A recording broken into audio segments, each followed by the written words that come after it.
Double cropping soybeans here on June 19th. Ty Higgins with the Ohio AgNet and a cab cam brought to you by Finnig Equipment. Greg Ramsey here in Ross County. This is a great way to start the double crop bean season, really about 2 weeks ahead of schedule. Not bad at all. We got plenty of heat, plenty of moisture, should make beans pop out of the ground and give us a good second crop. How'd the wheat yield this year?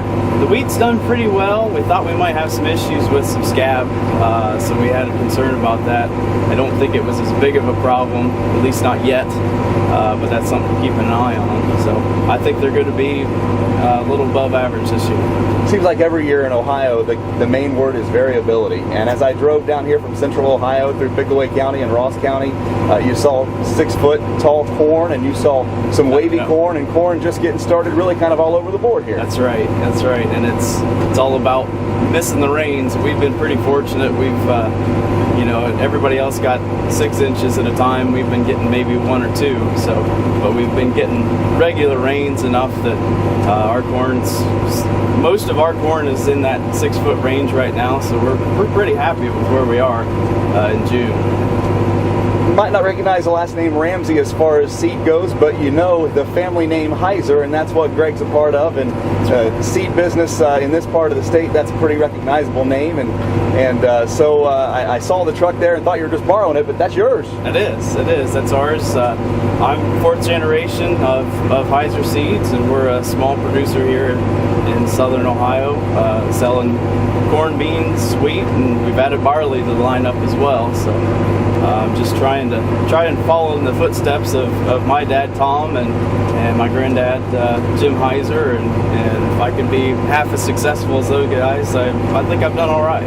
You mentioned barley, and I cannot believe how many more farmers in 2018 took on barley than just a year before, and according to you, that's going to grow even more. Are we just looking for free samples when we do this barley of the end product? What's going on here? We keep asking for them. They haven't showed up yet, but I think they're coming down the line. This is our 3rd year producing barley, and we're hoping that grows every year from here on out and becomes a mainstay in the crop rotation around here.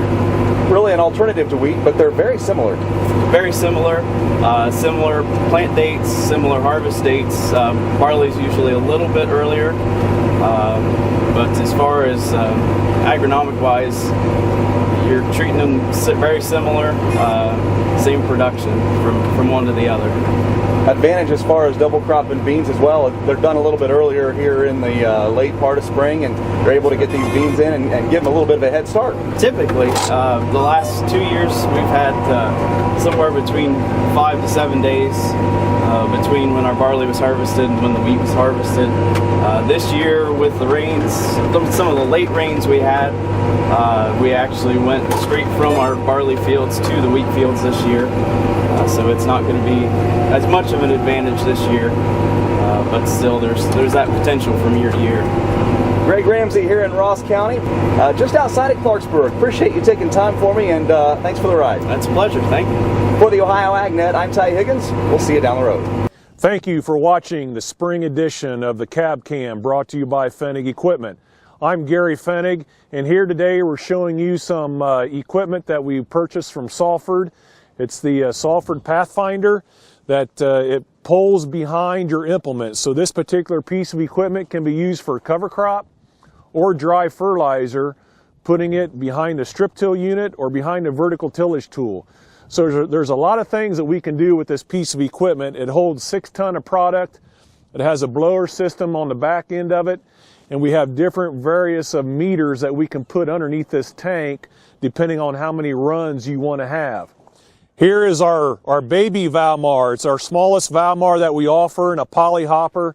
It'll hold roughly 1,800 pounds of product. We can put this either on top of your tillage tool, or we can have it a toe between as a 3-point mount. So give us a call today at 419-953-8500, and we'd be more than happy to help you out with these Salford products. Thanks for tuning in.